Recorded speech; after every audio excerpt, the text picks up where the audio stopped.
This is me confessing. This is me admitting. This is me trying to turn around. Trying to turn around the thing that happens every year. Because this is where Christmas begins.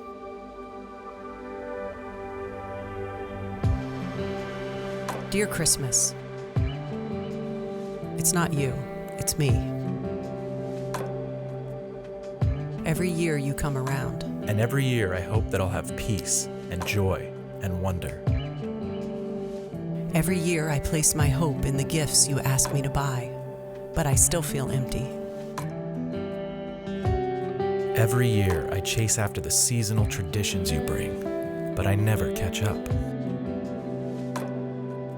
Every year I organize my family gatherings that you encourage, but I still need to belong.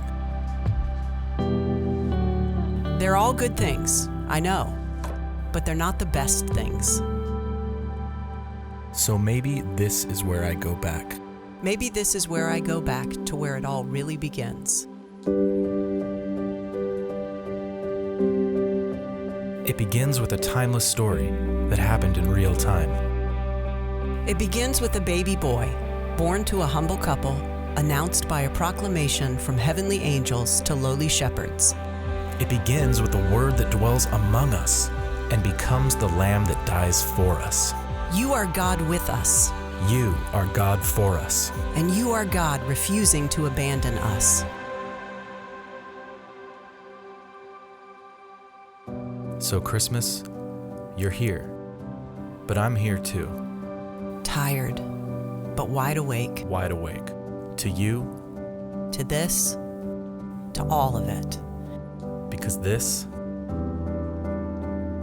is where Christmas begins.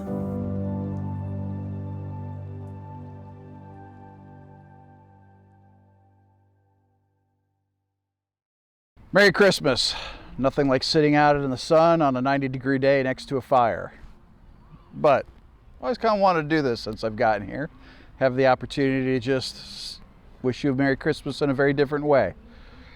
I'm going to pick a reading today from Matthew, not one that we normally hear.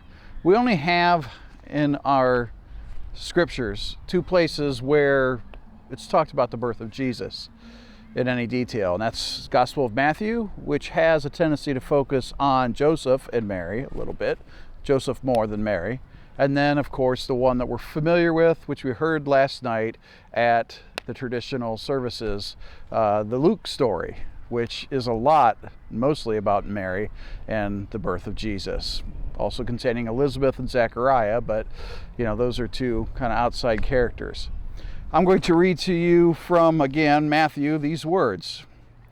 This is how the birth of Jesus, the Messiah, came about. His mother Mary was pledged to be married to Joseph, but before they came together, she was found to be pregnant through the Holy Spirit. Because Joseph, her husband, was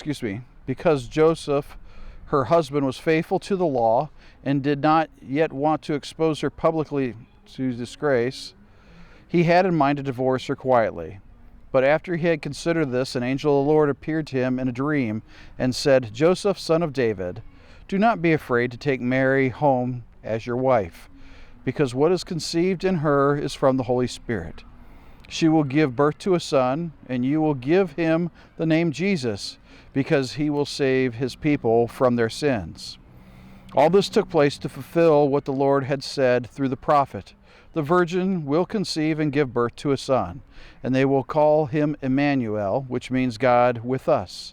When Joseph woke up, he did what the angel of the Lord had commanded him, and he took Mary home as his wife. But they did not consummate their marriage until she gave birth to a son. And he gave him the name Jesus. My mornings start almost every morning with just a lot of time and quiet. And I really try to protect that time. So I'll get up 5, maybe 6 o'clock and have that opportunity to just usually sit on the back deck of the house and have quiet time with God. Quiet time in the scriptures. But then after that, the busyness of life calls. I spend my morning then doing those hygiene things that we all have to do. I grab a quick shower, wash my hair, put on my deodorant, brush my teeth, and of course, I shave. The other day I was looking in the mirror, and what did I find for my quick hurriedness that had come about that I didn't really pay attention to because I wasn't present really while taking care of those daily functions that we all do, like taking a bath or a shower. Because usually what I end up doing is I'm listening to music, I'm in a hurry, I'm in a rush, I maybe have a book on audio that I'm listening to, or maybe even a podcast while I'm getting ready. And so everything is very quick and very deliberate, including my shaving. Well, it was one of those moments where all of a sudden I looked in the mirror and, this doesn't come about overnight, but all of a sudden I found myself, I have one bang here, and the other one was down to about here because I hadn't shaved very closely or correctly. And so I was doing this in the mirror. You know what I mean? Like this, and you're looking out of the corner of your eye, and you compare it over here, and you do this, you do that, and all of a sudden you realize, yeah, either my ears got higher or lower, one of them, or I have not been shaving my bangs correctly. Well, we know it's the bangs. That's what happens when things get rushed, when life gets rushed. And we're living in a time where, we're very rushed. I'm going to talk today a little bit about taking time to be present. Be present, to have that opportunity to take your time in some things. I think that's a good Christmas message for us that we have today. Because when we run through life, we miss things. Being a pastor for almost 20 years now, coming up on my 20th year, there are Christmas days and days throughout the church year where it seemed like I was constantly on the run. I wasn't fully present with my family when I had time with my family. That's when things get out of line, like my bangs, not being good and right with my family, the way that the Lord would like me to be. And there's times when I have to admit, I was extremely exhausted, and the reality was, though, my family still needed me to be present, to be with them. There's times I succeeded in being present with them, and there's times when I did not. You're watching this Christmas Day. We're not in the church. We just finished up last night 4 services, and lots of people had to come together to make those services happen. Basically, between about 40 people, maybe as high as 50 people, depending on how many music people we had, gave their time and their talents to give us a wonderful opportunity to worship together last night. And it was great. It was fantastic. I really, really always enjoy Christmas Eve. And yet, that's really the only text that we have on, between Matthew and Luke, the only story that we have. We don't really have so much maybe a story for Christmas Day. Generally, in our 3 readings that we have in our written out suggestions for each year, there's 3-year cycle, it's always taking us to John 1, which talks about how in the beginning was the Word, and the Word was God, and the Word was with God. And we're very familiar with that text, just as we are very familiar with the Luke text of Jesus' birth and Mary and all the other people that were a part, the shepherds and the angels. And so as we're watching this Christmas Day, I'd ask you to think about what your last 20 days were like, let's say. If I asked you to describe those, you'd probably give me a lot of words, but sooner or later you would come to words like overwhelmed, rushed, running, intense, busy, chaotic, crazy, because that is how we deal sometimes during the Christmas buildup.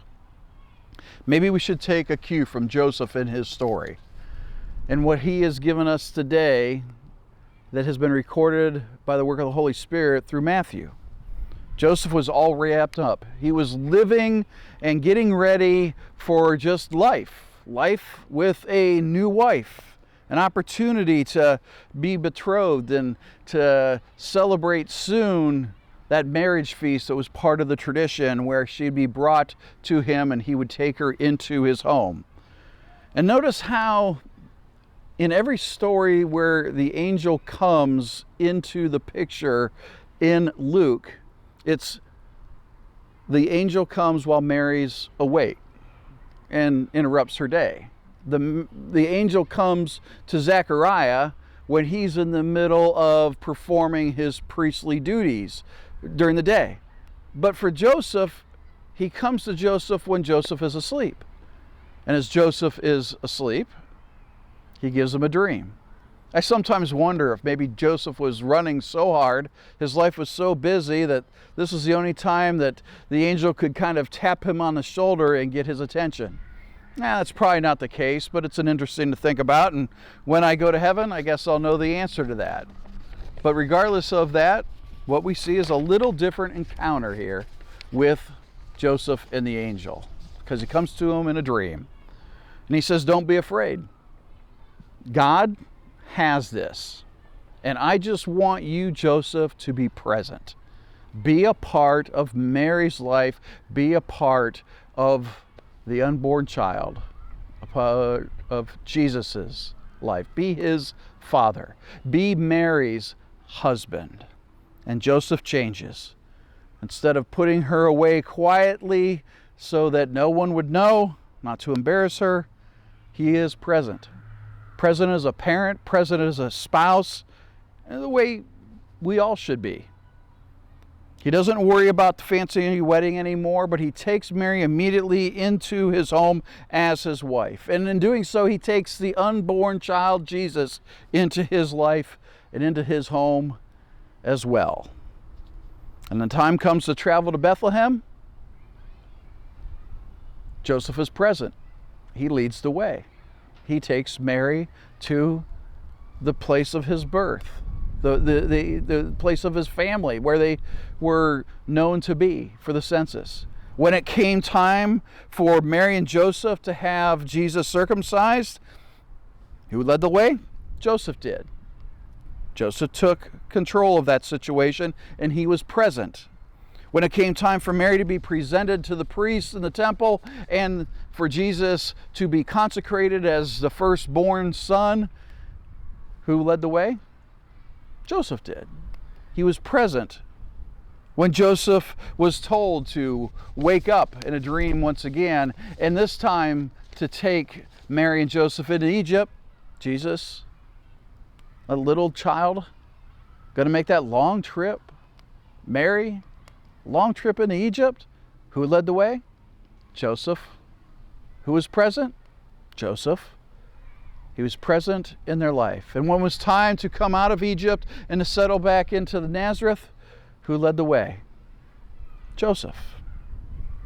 And actually, all that time, it was God. God being present in Joseph's life, helping him make the right decisions, to be present as a father, being present as a husband, being present as we should be with our families, like I am today. It's Christmas Day. I'm at home with my family, and that's a good thing. I'm glad that you have tuned in this Christmas Day. I'm glad that I was able to record this message for you today. Why? So that we are all reminded of the greatest gift we could have ever been given last night. The gift of Jesus being present in our world and in our life. Jesus, Emmanuel with us, God with us, present in our life and in the world we live in. And this is a life-changing event for us all. I believe a great present that you can give your loved ones this Christmas is the same gift that we get from Jesus. The same gift that Joseph gave Mary and the baby Jesus, to be present.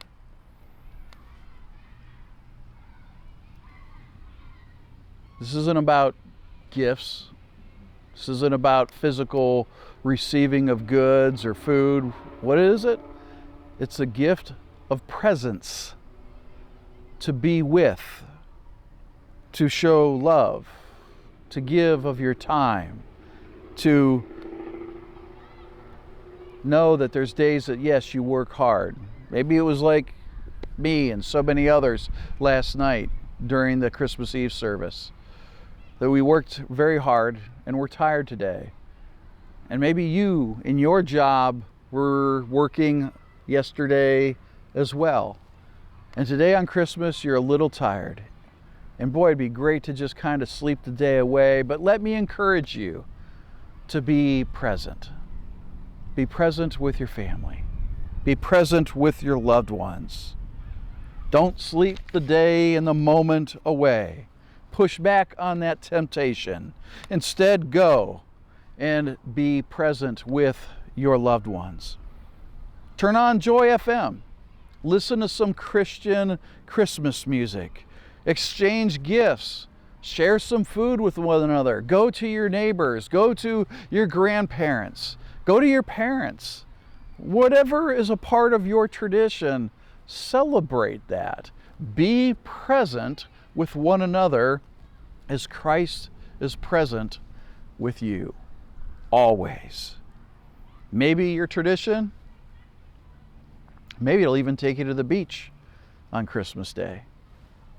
Or to maybe sit by a fire. I don't know.